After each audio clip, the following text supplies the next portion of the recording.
ಕಲ್ಲು ಇದ್ರೆ ಸಾಕು, ನಮ್ಮ ಮನೇಲಿ ಏನಾಗುತ್ತೆ ಸ್ವರ್ಗದಂತ ವಾತಾವರಣ ನಿರ್ಮಿಸುತ್ತೆ. ಆಮೇಲೆ ಆ ಪಚ್ಚೆ ಕಲ್ಲು ಇರುವಾಗನೇ ಎಲ್ಲಾನು ನಮ್ಗೆ ಏನಾಗುತ್ತೆ, ಮಿರಾಕಲ್ ಆಗುತ್ತೆ ಅಂತ ಹೇಳ್ತೀವೋ ಹೇಳಲ್ವಾ? ಹೌದು ಅಲ್ವಾ? ಹೌದಲ್ವಾ? ಅದೇ ರೀತಿ ಅಪ್ಪ ಕೂಡ ಬಂದ್ಬಿಟ್ಟು ಇವಾಗ ತಗೊಂಡೋಗಿ 1 ಮಂತ್ ಆಗಿದೆ ಅಲ್ವಪ್ಪ? 21 ದಿನ ಆಗಿದೆ. ಈ 21 ದಿನದಲ್ಲಿ ಪಚ್ಚೆ ಕಲ್ಲು ಅವ್ರ ಮನೆಗೆ ಹೋದಾಗ ಏನೋ ಒಂದು ಮಿರಾಕಲ್ ಆಗಿದೆ. ಅದು ಅಪ್ಪನೇ ಹೇಳ್ತಾರೆ, ಕೇಳ್ಬೋದಲ್ವಾ? ಕೇಳೋಣ ಬನ್ನಿ. ಅಪ್ಪ ಅವಾಗ ಬಂದ್ಬಿಟ್ಟು 1 ಟೈಮ್ ಥೆರಪಿ ತಗೊಳ್ತಾ ಇದ್ರು, ಇವಾಗ CSM ಬೆಡ್ ಅಲ್ಲಿ 2 ಟೈಮ್ ಥೆರಪಿ ತಗೊಳ್ತಾ ಇದ್ರೆ. ಹೇಗ ಅನಿಸ್ತು ಈ 21 ದಿನದಲ್ಲಿ ಏನೆಲ್ಲ ಚೇಂಜಸ್ ಆಯ್ತು? ಕೇಳೋಣ ಬನ್ನಿ. ಅಪ್ಪ ನಮಸ್ತೆ. ನನ್ನ ಹೆಸರು ಶಿವಪ್ರಕಾಶ್ ಅಂತ ಹೇಳಿ.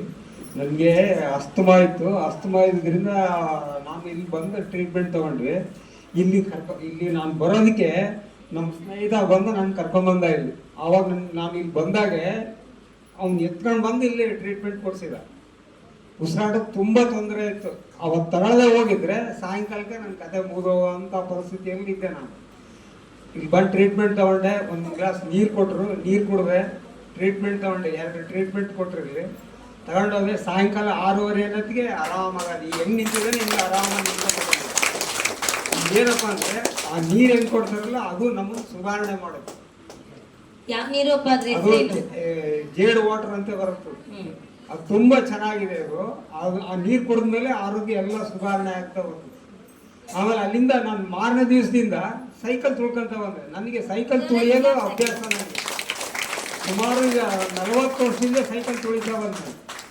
ಹುಷಾರಿಲ್ಲ ಅಂತಂದೇಳಿ ಟ್ರೀಟ್ಮೆಂಟ್ ತಗೊಂಡೆ. ಮಾರನೇ ದಿವಸಕ್ಕೆ ಸೈಕಲ್ ತುಳ್ಕೊಂಡು ಬಂದೆ. 1-2 ತಿಂಗಳು ತಗೊಂಡೆ. ನಾನು ಇದು ಮಾಡಿ ಏನಾದರೂ ಮಾಡಿ ಇಲ್ಲಿ ಟ್ರೀಟ್ಮೆಂಟ್ ತಗೋಬೇಕು ಅನ್ನೋ ಮನಸ್ಸಿಗಂತ ನಾನು ಇಲ್ಲಿ ಮತ್ತೆ ಇಲ್ಲಿ ಬಂದ. ನನಗೇನು ಅನ್ನಿಸ್ತು, ಇದು ಮಾರ್ಕೆಟಿಂಗ್ ಸಂಸ್ಥೆ, ಈ ವ್ಯಾಪಾರ ಮಾಡ್ತಾರಂತ ನಾನು ಹಂಗೆ ತಿಳ್ಕೊಂಡೆ. ನಾನು ಅದು ಏನಂದರೆ ಬಟ್ ನನಗೇನು ಗೊತ್ತಿರಲಿಲ್ಲ. ಅದು ಬರ್ತಾ ಬರ್ತಾ ಬರ್ತಾ ಗೊತ್ತಾದ ಈ ಬೆಡ್ ಅಂದ್ರೇನು, ಇದು ಅಂದ್ರೇನು, ಈ ನೀರು ಅಂದ್ರೇನು, ಇಲ್ಲಿ ಜನ ಯಾಕೆ ಬರ್ತಾರೆ ಎಲ್ಲದೂ ಅಬ್ಸರ್ವ್ ಮಾಡಿ 1 ತಿಂಗಳಲ್ಲೇ 1 ಬೆಡ್ಡಲ್ಲೇ ಟ್ರೀಟ್ಮೆಂಟ್ ಕೊಟ್ಟರು ನನಗೆ. ಅದು ಹೆಂಗೆ ಅನ್ನಿಸ್ತು ಅಂದರೆ, ಈ ಆರ್ಡಿನರಿ ಬೆಡ್ಡಲ್ಲಿ ತಗೊಂಡ್ರೆ ಅದು ಹೊಟ್ಟೆ ತುಂಬುತ್ತೆ, ಇದು ಹೊಟ್ಟೆ ತುಂಬುತ್ತೆ. ಇದು ಆರೋಗ್ಯವಾಗಿರೋದು CCM ಬೆಡ್ಡು ತಗೊಂಡು 1 ವಾರಕ್ಕೆ ಕಂಪ್ನಿ ವಾಪಸ್ ತಗೊಂಡು ಸಾಕಿದು ಯಾರು ಲೈಕ್ ಮಾಡ್ತಾ ಇಲ್ಲ ಹಿಂಗೆ ಅಂತೇಳಿ. ಮತ್ತು ಎಲ್ಲರೂ ಇಲ್ಲಿ ಯಾರ್ಯಾರು ಬರ್ತಿದ್ರು ಎಲ್ಲರೂ ಲೆಟ್ರ್ ಬರ್ಕೊಟ್ಟಿದ್ರು. ಆ ಲೆಟ್ರ್ ಬರ್ಕೊಟ್ಮೇಲೆ ಮತ್ತೆ CCM ಬೆಡ್ ಬಂತು. ಆ CCM ಬೆಡ್ ಬಂದಮೇಲೆ ನಾವು ಮತ್ತೆ ಬುಕ್ ಮಾಡಿದ್ವಿ. ಈಗ ಅದನ್ನು ನಾನು ದಿನ ಬೆಳಿಗ್ಗೆ ಮತ್ತು ಸಾಯಂಕಾಲ 2 ಹೊತ್ತು ಟ್ರೀಟ್ಮೆಂಟ್ ತಗೊತಾ ಇದ್ದೀನಿ. ತುಂಬ ಚೆನ್ನಾಗಿದೆ. ಮನೆಯಲ್ಲಾದ್ರೆ ನಾವು ರಿಸ್ಟ್ರಿಕ್ಷನ್ಸ್ ಇರಲ್ಲ, ಎಷ್ಟೊತ್ತಾದ್ರೂ ತಗೋಬಹುದು. ಎಷ್ಟೊತ್ತಾದ್ರೂ ಅಂದ್ರೆ ಪೂರ್ತಿ ಮಧ್ಯಾಹ್ನ ತನಕ ಇದು ಮಾಡೋಕ್ಕಾಗಲ್ಲ. 15 ನಿಮಿಷ 20 ನಿಮಿಷ ಇರುತ್ತೆ. 1-5 ನಿಮಿಷ ಜಾಸ್ತಿ ತಗೋಬಹುದು. ಬಟ್ ತುಂಬಾ ಚೆನ್ನಾಗಿದೆ. ಈಗ ನಾವು ಬೆಂಗಳೂರಿಗೆ ಹೋಗ್ತೀವಿ ಅಂದ್ರೆ ಬಸ್ಸಲ್ಲಿ ಹೋಗ್ತೀವಿ. ಬಸ್ಸಲ್ಲಿ ಆರ್ಡಿನರಿ ಬಸ್ಸಲ್ಲಿ ಹೋದ್ರು ಬೆಂಗಳೂರು ತಲುಪ್ತೀವಿ. ಈ ಸೂಪರ್ ಡಿಲಕ್ಸ್ ಬಸ್ಸಲ್ಲಿ ಹೋದ್ರೂ ಬೆಂಗಳೂರು ತಲುಪ್ತೀವಿ. ಸೂಪರ್ ಡಿಲಕ್ಸ್ ಅಲ್ಲಿ ಹೋದ್ರೆ 3-4 ಗಂಟೆಯಲ್ಲಿ ತಲುಪ್ತೀವಿ. ಆರ್ಡಿನರಿ ಬಸ್ಸಲ್ಲಿ ಹೋದ್ರೆ 5-6 ಗಂಟೆ ಟೈಮ್ ತಗೊಂತೀವಿ. ಆ CCM ಬೆಡ್ನು ಅದೇ ಥರ. ಅದು 15 ದಿವಸ ತಗೊಳ್ಳೋದು, ಇದು 15 ದಿವಸ ಕೊಡೋ ಟ್ರೀಟ್ಮೆಂಟ್ ಅದು 3 ದಿವಸದಲ್ಲಿ ಕೊಡೋದು. 3 ದಿನದಲ್ಲೇ ರಿಸಲ್ಟ್ ಕೊಡೋದು. ಹಂಗಾಗಿ ತುಂಬ ಚೆನ್ನಾಗಿದೆ. ಆಮೇಲೆ ನಾನು ಇಲ್ಲಿ ಬೆಡ್ ಇದು ಮಾಡಿದ್ಮೇಲೆ ಒಂದು ಪಚ್ಚೆ ಕಲ್ಲು ಇದು ಕೊಟ್ಟರು. ಆ ಪಚ್ಚೆ ಕಲ್ಲು ತಗೊಂಡೋದ್ಮೇಲೆ ನಾನು ಮನೆಗೆ ಸಂಕಲ್ಪ ಮಾಡಿದ್ವಿ, ನಮ್ಮ ಆರೋಗ್ಯ, ನನ್ನ ಹೆಂಡತಿ ಮಕ್ಕಳು ಎಲ್ಲರಿಗೂ ಆರೋಗ್ಯ ಚೆನ್ನಾಗಾಗಬೇಕು ಅಂತೇಳಿ.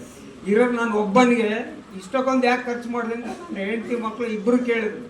ನೀನು ಒಬ್ಬ ನೆಟ್ಟಿಗೆಲ್ಲ ಬಸಿ ದಿನ ಹೆಂಗಿದ್ರು ಹೋಗ್ತಿದ್ದೆ, ಟ್ರೀಟ್ಮೆಂಟ್ ತಗೊಂತಿದ್ದೆ, ಲಕ್ಷಗಟ್ಟಲೆ ಕೊಟ್ಟು ತಗೋಣ ಅಂತದ್ದು ಏನಿತ್ತು ನಿನಗೆ? ದುಡ್ಡು ಎಲ್ಲೋದು ನಿನಗೆ? ಎಲ್ಲೋ ದುಡ್ಡು ಬರ್ತದೆ ಅಂತೇಳಿ ಎಲ್ಲ ಹಾಳು ಮಾಡ್ತೀಯಲ್ಲ, ಫ್ಯೂಚರ್ ಬೇಡ ಅಂತಂದೇಳಿ. ಫ್ಯೂಚರ್ ನಾನು ನೆಟ್ಟಿಗಿದ್ರೆ ಫ್ಯೂಚರ್ ಅಪ್ಪ, ನನ್ನ ಆರೋಗ್ಯನೇ ಸರಿ ಇಲ್ಲ ಅಂದ್ರೆ ನಿನ್ನ ಫ್ಯೂಚರ್ ಹೆಂಗೆ ಬರುತ್ತೆ ಅಂತಂದೇಳಿ ಅವ್ರ ಹತ್ರ ವಾದ ಮಾಡಿದ್ವಿ. ಈಗ ಅವರು ನಿನ್ನೆಯಿಂದ ಅವನು ಮದರ್ ಸ್ಪೆಷಲ್ನಲ್ಲಿ ಟ್ರೀಟ್ಮೆಂಟ್ ತಗೊತಾರೆ. ಯಾರೆಲ್ಲ ಬೈದಿದ್ರು ತಗೊತಾರೆ. ಈಗ ನಮ್ಮ ಮನೆಯವರು ಇಲ್ಲಿಗೆ ಬರೋಕೆ ಇಂಜಲ್ಟಿ ಹೊಡಿಯೋರು. ಹೋಗಿ ಅಲ್ಲೇನು ಮಾಡ್ತೀಯ, ಅದೆಲ್ಲ ಸುಟ್ಟೋಗ್ತೈತೆ, ಬೋನ್ಸ್ ಎಲ್ಲ ಪುಡಿ ಆಗ್ತಾವೆ. ಹಿಂಗೆ ತಪ್ಪು ತಿಳುವಳಿಕೆ ಕೊಟ್ಬಿಟ್ರು ಅವ್ರು. ಯಾಕಂದ್ರೆ ಅವ್ರು ಧರ್ಮಸ್ಥಳ ಸಂಘದಲ್ಲಿ ಇದ್ದಾರೆ, ಸುಮಾರು ಜನ ಅಲ್ಲಿ ಬರ್ತಾರ ಹೋಗ್ತಾರೆ.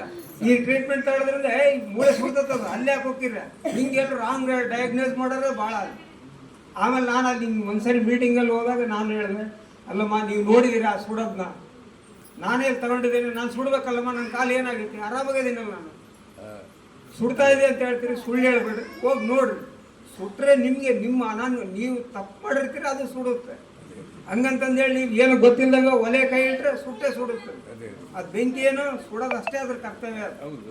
ಹಂಗಿದ್ದೊತ್ನಾಗೆ ಈ ಥರ ತಪ್ಪು ಮಾಲ್ಗೆ ಕೊಡಬೇಡ್ರಿ. 4 ಜನ ಸೇರಿದೊತ್ನಾಗ ತಪ್ಪು ಕೊಡಬೇಡ್ರಿ. ನಿಮಗೆ ಗೊತ್ತಿಲ್ಲ ಅಂದ್ರೆ ಸರಿಯಾಗಿ ತಿಳ್ಕೊಂಡು ಹೇಳಿಕೆ ಕೊಡ್ರಿ ಅಂತ ಹೇಳ್ತೀನಿ. ಅದೇ ಜಾಸ್ತಿ. ಆಮೇಲೆ ಇದೊಂದು ನಾನು ಪಚ್ಚೆಕಲ್ಲಿಂದ ಸಂಕಲ್ಪ ಮಾಡಿದ್ದು. ಈಗ ಇಲ್ಲಿವರೆಗೂ 10 ವರ್ಷದಿಂದ ನನ್ನ ದುಡ್ಡು ಸೆಟ್ಲ್ ಆಗಿದ್ದು. LIC ಗ್ರ್ಯಾಚ್ಯುಟಿ 18ರಲ್ಲಿ ನನಗೆ ಗ್ರ್ಯಾಚ್ಯುಟಿ ಸೆಟ್ಲ್ ಆಗಿತ್ತು. ಅದು 2008ರಿಂದ ಸ್ವಾವಲಂಬನ್ ಪೆನ್ಷನಿಗೆ ದುಡ್ಡು ಹಿಡ್ಕೊಂತಿದ್ರು. ಅದು ದುಡ್ಡು ಈಗ ಸಂಕಲ್ಪ ಮಾಡಿದ್ರು ಏನು ಮಾಡಿದ್ರು ಬರ್ತಾ ಇರಲಿಲ್ಲ. ಆ ಕಾರ್ಡ್ ಇಲ್ಲ, ಈ ಕಾರ್ಡ್ ಇಲ್ಲ, ಡಾಕ್ಯುಮೆಂಟ್ಸ್ ಕೊಟ್ಟಿಲ್ಲ ಅಂತ ಹಿಂಗೆ ಹೇಳೋದು.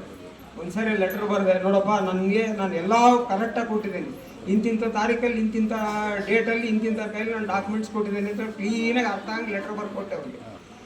ಇಲ್ಲಿಗೆ ಈ ಸಂಕಲ್ಪ ಮಾಡಿ 15ನೇ ತಾರೀಕಿಗೆ ಅವ್ರಿಗೆ ಲೆಟರ್ ಕೊಟ್ಟಿದ್ದೆ. ನಿನ್ನೆ ಸಾಯಂಕಾಲ ನನ್ನ ಅಕೌಂಟಿಗೆ ದುಡ್ಡು ಬಂತು. 1,20,000 ರೂಪಾಯಿ ದುಡ್ಡು ಬಂತು. ಈಗ ನಾನು 1 ಲಕ್ಷ ಕೊಟ್ಟಿದ್ದು 90,000 ಬಡ್ಡಿ ಕೊಟ್ಟಿದ್ದೆ. ನನ್ನ ದುಡ್ಡು ನನಗೆ ಬಂದು ನನ್ನ ದುಡ್ಡು ನನಗೆ ಬಂದೋದು. ನಾವೇನೇ ಮಾಡಬೇಕು ಅಂದರೆ ಮನಸ್ಫೂರ್ತಿಯಾಗಿ ಪೂಜೆ ಮಾಡಿರಿ, ಸಂಕಲ್ಪ ಮಾಡಿರಿ, ಎಲ್ಲವೂ ನೆರವೇರಿ. ಪಚ್ಚೆಕಲ್ಲಲ್ಲಿ ಮಿರಾಕಲ್ ಆಗುತ್ತೆ. ಪಚ್ಚೆಕಲ್ಲಿಂದನೇ 15ನೇ ತಾರೀಕಿಗೆ ಲೆಟರ್ ಕೊಟ್ಟಿದ್ದೆ. ನಿನ್ನೆ ನನ್ನ ಅಕೌಂಟಿಗೆ ಬಂತು. ಈಗ ಬಂದ ತಕ್ಷಣ ಇವ್ರಿಗೆ ತೋರಿಸಿದೆ ನಾನು, ಹಿಂಗಾಗಿದೆ ನೋಡಿ ಮೇಡಮ್ ನಿಮಗೆ ಅಂತ. ಎಲ್ಲ ಅಪ್ಪ ಅಮ್ಮಂದ್ರೆ ಕೊನೆಯದಾಗಿ ನೀವು ಏನು ಹೇಳಕ್ ಇಷ್ಟಪಡ್ತೀರಾ ಸರ್? ವಯಸ್ಸಾದ್ರೆ ಬರ್ತೀರಾ, ಸುಮ್ಮನೆ ಅಲ್ಲೇ ಗೌರ್ಮೆಂಟ್ ಹಾಸ್ಪಿಟ್ಲು ಪ್ರೈವೇಟ್ ಹಾಸ್ಪಿಟ್ಲಿಗೆ ಹೋಗ್ತೀರಿ. ನಿಮ್ಮ ದುಡ್ಡು ಜಾಸ್ತಿಯಾಗಿ ನೀವು ಸಂಪಾದನೆ ಮಾಡಿದಲ್ದಲ್ಲೇ ಬೇರೆ ಕಡೆಯಿಂದ ಬರುತ್ತಲ್ಲ, ಅಂಥದ್ದು ಯಾರು ದುಡ್ಡು ಇದ್ರೆ ಅಲ್ಲೂ ದುಡ್ಡು ಕಳ್ತಾರೆ. ಜೀರ್ಣವೂ ಹೇಳ್ತೀನಿ, ಅಲ್ಲಿ ಏನೋ ಒಂದು ಇಲ್ಲಾದ್ರೂ ನೀರು ಕೊಡ್ತಾರೆ. ನೀವು ಬಂದ್ರೂ ನೀರು ಕೊಡ್ತಾರೆ, ಬರಲಿದ್ರು ನೀರು ಕೊಡ್ತಾರೆ. ನೀವು ದುಡ್ಡು ಕೊಟ್ರೂ ಅಲ್ಲಿ ಸರಿಯಾಗಿ ನೀರು ಕೊಡಲ್ಲ, ನಿಮಗೆ ನೀರು ಕೊಡಲ್ಲ, ಸರಿಯಾಗಿ ಟ್ರೀಟ್ಮೆಂಟ್ ಕೊಡೋದಿಲ್ಲ. ಯಾರು ಹೇಳಿದ್ರೆ ಈಗ ಬಂದಿದೆ ಕುತ್ಗ ಇಲ್ಲಿ ಅಂತ ಹೇಳ್ತಾರೆ. ನೆಟ್ಟಿಗೆ ಮಾತಾಡೋದಿಲ್ಲ ಅಂದ ಹೊತ್ತಿನಾಗೆ ನಾವು ಇಲ್ಲಿಂದ ಅಲ್ಲಿ ಖರ್ಚು ಇಟ್ಕೊಂಡು ಹೋಗಿರ್ತೇವೆ. ಸರಿಯಾಗಿ ಟ್ರೀಟ್ಮೆಂಟ್ ಸಿಗದೆ ಹೋದ್ರೆ ಕಿತ್ತನೆ ತೀರುತ್ತೆ. ಅದಕ್ಕೆ ಹಂಗೆಲ್ಲ ಮಾಡ್ಕೊಳಕ್ಕೆ ಹೋಗ್ಬೇಡ್ರಿ. ಸರಿಯಾಗಿ ಮಾಹಿತಿ ತಿಳ್ಕೊಳ್ರಿ, ಸರಿಯಾಗಿ ಟ್ರೀಟ್ಮೆಂಟ್ ತಗೊಳ್ರಿ. ನೀವು ಸಂಕಲ್ಪ ಮಾಡಿ ತಗೊಳ್ರಿ, ಎಲ್ಲದೂ ಭಗವಂತ ನಿಮ್ಗೆ ಎಲ್ಲದೂ ಒಳ್ಳೇದು ಕೊಡ್ರಿ, ಒಳ್ಳೇದು ಮಾಡಿ. ಇಷ್ಟು ಹೇಳ್ತಾರೆ, ಎಲ್ಲರೂ ವಯಸ್ಸಾದ್ರನ್ನ ಭಾಳ ದೇವ್ರ ಸಮಾನದಲ್ಲಿ ಕಾಪಾಡ್ರಿ ಅಂತ ಹೇಳ್ತಾರೆ. ಯಾಕೆಂದರೆ ವಯಸ್ಸಾದವ್ರಿಗೆ ಹೆಂಗೆ ಅಂದರೆ ನನ್ನ ಸ್ವಂತ ಅನುಭವ ಇದೆ. ಈಗ ನಾವು ಮಕ್ಕಳನ್ನ ನಾವು ಚೆನ್ನಾಗಿ ಬೆಳೆಸಿರ್ತೇವೆ, ಒಂದು ಹಂತಕ್ಕೆ ತಂದು ನಿಲ್ಲಿಸಿರ್ತೇವೆ. ಈಗ ನಾವು ಊಟ ಮಾಡ್ಬೇಕಾದ್ರೆ ಈಗೂ ಮನೆಗೆ ನಾನು ಅದನ್ನೇ ಜಗಳ ಮಾಡ್ಕೊಂಡು ಬಂದೆ ನಾನು.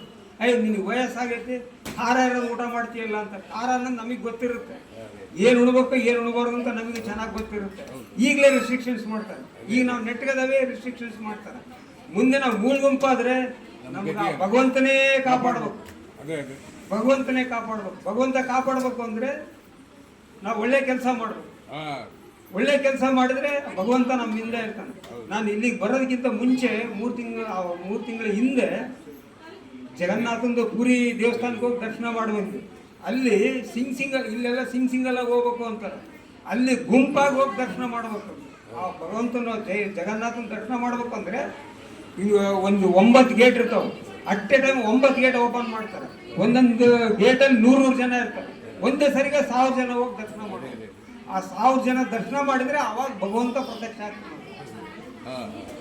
ಅಲ್ಲಿಂದ ದರ್ಶನ ಮಾಡಿ ಬಂದ್ಮೇಲೆ ನನ್ನ ಆರೋಗ್ಯ ಸುಧಾರಿಸ್ತಾ ಬಂತು. ಅಲ್ಲಿ ಹೋಗಿ ಬಂದೆ, ಇಲ್ಲಿ ಬಂದಿದೆಯಪ್ಪ ನೀನು ಇಲ್ಲಿ ಹೋಗಿ ಸಾನ್ನಿಧ್ಯ ಪಡಿ ಅಂತ ಹೇಳಿ ಭಗವಂತ ಪ್ರೇರಣೆ ಮಾಡಿದ. ಅದಕ್ಕೆ ತಪ್ಪು ಮಾಡಬೇಡ್ರಿ. ಎಲ್ಲದೂ ನಿಮ್ಮ ನಂಬಿಕೆ ಇಟ್ಟು ಕೆಲಸ ಮಾಡ್ರಿ. ಎಲ್ಲದೂ ಭಗವಂತ ಎಲ್ಲದೂ ಕೊಡ್ತು, ಒಳ್ಳೇದು ಮಾಡ್ತು. ಅಪ್ಪ ಥ್ಯಾಂಕ್ ಯು. ಇನ್ನೊಂದು ಕ್ವಶನ್ ಏನಪ್ಪ ಅಂತಂದ್ರೆ, ಥ್ಯಾಂಕ್ ಯು ಅಪ್ಪ ಅಮ್ಮ. ಇವಾಗ ಏನಪ್ಪ ಅಂದ್ರೆ ಈ ಥೆರಪಿ ತಗೊಳ್ತಾರಲ್ವಾ, ನೋವು ಜಾಸ್ತಿ ಆಗುತ್ತೆ. ಇಂಪ್ರೂವ್ಮೆಂಟ್ ಸಿಂಪ್ಟಮ್ ಅಂದ್ರೆ ಇವಾಗ ನಿಮ್ಗೆ ಅಸ್ತಮಾನ ಜಾಸ್ತಿ ಆಗಿತ್ತು ಅಲ್ವಾ, ಅದೇ ರೀತಿ ಹೊಸ ಅಪ್ಪ ಅಮ್ಮಂದ್ರು ಬಂದಾಗ ನೋವು ಜಾಸ್ತಿ ಆಗುತ್ತೆ ಅಂತ ಎದುರ್ಕೊಂಡ್ ಬಿಟ್ಬಿಡ್ತಾರಪ್ಪ. ಅವ್ರಿಗೇನು ಆ ಥರ ಮಾಡಬೇಡ್ರಿ. ಅದು ನೋವು ಬರುತ್ತೆ ಅಂತ ಹೇಳಿದ್ರೆ ನಿಮ್ಮ ಬಾಡಿ ಒಳಗಿರೋ ಕಲ್ಮಶ ಏನಾಗುತ್ತೆ ಅದು ಹೊರಗೆ ಬರಕ್ಕೆ ಆ ಥರ ಮೈಕೈ ನೋವಾಗುತ್ತೆ. ಆ ನೋವು ಕಲ್ಮಶ ಹೊರಗೆ ಹೋಯ್ತು ಅಂದರೆ ಬಾಡಿ ಫ್ರೀ ಆಗುತ್ತೆ. ಮತ್ತೆ ಇದು ನೀವು ಟ್ರೀಟ್ಮೆಂಟ್ ತಗೊಂಡಾಗ ಫಸ್ಟ್ ಕ್ಲಾಸ್ ಆಗೋಗ್ಬಿಡ್ತು. ಹಾಗೆ ದಯವಿಟ್ಟು ಮೈಕೈ ನೋವು ಅಂತಂದೇಳಿ ಬಿಡಕ್ಕೆ ಹೋಗ್ಬೇಡ್ರಿ. ಟೈಮಿಗೆ ಸರಿಯಾಗಿ ನೀರು ಕುಡೀರಿ, ಊಟ ಮಾಡಿರಿ, ಖಾಲಿ ಹೊಟ್ಟೆಯಲ್ಲಿ ಇಡಬೇಡ್ರಿ. ಆ ಖಾಲಿ ಹೊಟ್ಟೆಯಲ್ಲಿ ಇರೋದ್ರಿಂದನೇ ತೊಂದರೆ ಆಗುತ್ತೆ. ಹಂಗಾಗಿ ಟೈಮಿಗೆ ಸರಿಯಾಗಿ ಊಟ ಮಾಡೋದ್ರಿಂದ ಆರೋಗ್ಯ ಚೆನ್ನಾಗಿರುತ್ತೆ. ಇಷ್ಟು ಹೇಳಿ ನಮ್ಮ ಎಲ್ಲ ಅಪ್ಪ ಅಮ್ಮಂದಿರಿಗೂ ಚೆನ್ನಾಗಿರೋದನ್ನ ಬಯಸ್ತೇನಮ್ಮ ನಾವು. ಎಲ್ಲರೂ ಬಂದು ಟ್ರೀಟ್ಮೆಂಟ್ ತಗೋಬೇಕು.